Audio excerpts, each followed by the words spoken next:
नमस्कार मित्रांनो, मी हेमंत. 9 एप्रिल 2026 ही तारीख छत्रपती संभाजीनगर जिल्ह्यात खळबळ उडवणारी होती. दुपारच्या सुमारास फुटेजची बातमी आली. या सीसीटीव्ही मध्ये एक तरुण एका तरुणीला पेट्रोल पंपावरती सरळ सरळ चाकूने भोसकतो. ती तरुणी खाली पडते.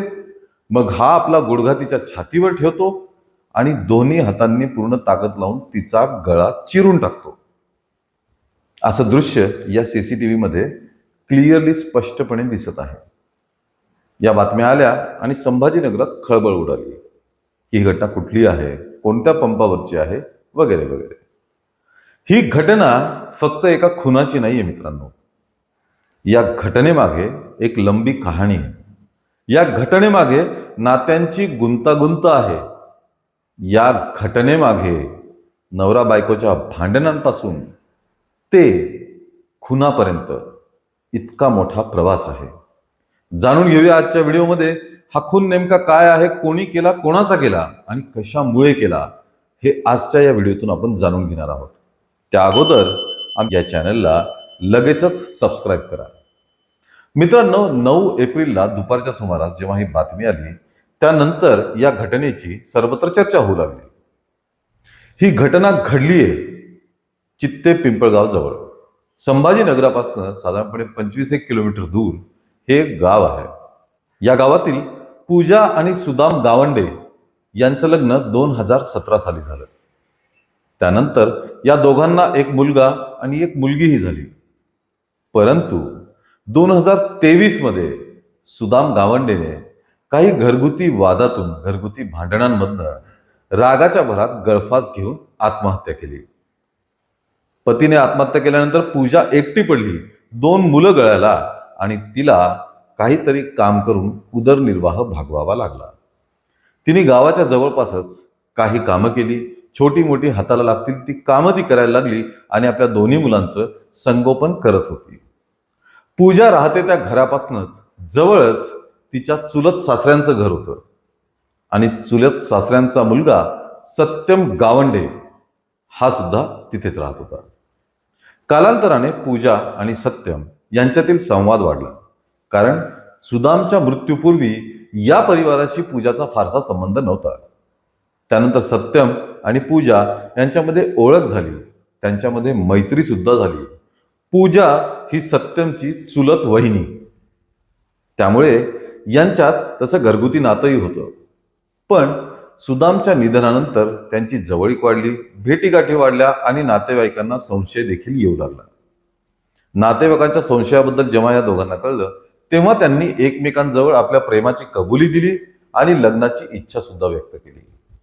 या दोघांमध्ये 5 वर्षांचं अंतर होतं. त्यामुळे साहजिकच नातेवाईक या लग्नाला होकार देणार नाहीत हे दोघांनाही माहिती होतं. त्यामुळे दोघांनी पळून जाऊन आर्य समाज मंदिरात लग्न केलं. लग्न करून ते आपल्या गावी परत आले आणि मग त्यांचा संसार सुरू झाला. चित्र अगदी छान होतं. पतीच्या निधनानंतर पूजाला कोणाचा तरी आधार मिळाला होता. या आधाराच्या बळावरती आता आपलं आयुष्य व्यवस्थित चालणार असा विश्वास पूजाला होता. परंतु तसं झालं नाही. लग्नानंतर म्हणजे त्यांनी नोव्हेंबर 2025 मध्ये लग्न केलं आणि लग्नानंतर 3च महिन्यात या दोघांमध्ये परत खटके उडायला लागले, भांडणं व्हायला लागली. शिवीगाळ ते मारहाण इथपर्यंत पूजा आणि सत्यम मधले वाद विकोपाला जाऊ लागले. वाद विकोपाला गेल्यानंतर पूजाने सत्यमला अनेकदा समजावून सांगितलं. पण या वादाची कारणं काय होती, तर या वादाचं मूळ कारण होतं पूजासोबत लग्न केल्यानंतर 3 महिन्याच्या आत सत्यमला एक दुसरीच मुलगी आवडायला लागली. त्या मुलीसोबत सत्यमला लग्न करायचं होतं. परंतु पूजापासनं घटस्फोट घेतल्याशिवाय सत्यमला त्या मुलीशी लग्न करणं शक्य नव्हतं. त्यामुळे सत्यम पूजाकडे वारंवार घटस्फोटासाठी तगादा लावू लागला. सत्यमच्या या त्रासाला कंटाळून पूजाने घर सोडलं आणि जवळच्याच कुंभेफळमध्ये जाऊन ती राहू लागली. या दरम्यान सुद्धा सत्यम वारंवार पूजाला फोन करायचा, शिव्या द्यायचा, फोनवरती त्यांची भांडणं व्हायची. पण सत्यम घटस्फोटाची सातत्याने मागणी करतच होता आणि पूजा घटस्फोट देण्यासाठी तयार नव्हती. कुंभेफळला गेल्यानंतर पूजाला छत्रपती संभाजीनगर ते जालना रोडवरील एका पेट्रोल पंपवर, शिवसमर्थ पेट्रोल पंपवर ती नोकरी मिळाली आणि ती ही नोकरी करून आपल्या मुलांचं पालनपोषण आणि उदरनिर्वाह करू लागली. पूजाची ड्युटी सकाळी 9:30ची असायची. त्यामुळे घरातील सर्व काही उरकून ती 9:30ला पंपवरती पोहोचत होती आणि संध्याकाळपर्यंत तिची ड्युटी असायची. सत्यमने पूजाच्या पूर्ण शेड्यूलची इत्थंभूत माहिती मिळवलेली होती.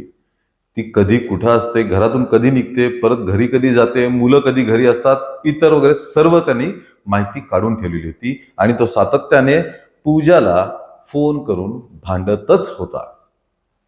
9 एप्रिल रोजी 9:30ला पूजा जेव्हा पेट्रोल पंपवर आपल्या ड्युटीसाठी पोहोचली तेव्हा सत्यम 10च्या सुमारास पेट्रोल पंपवरती आला.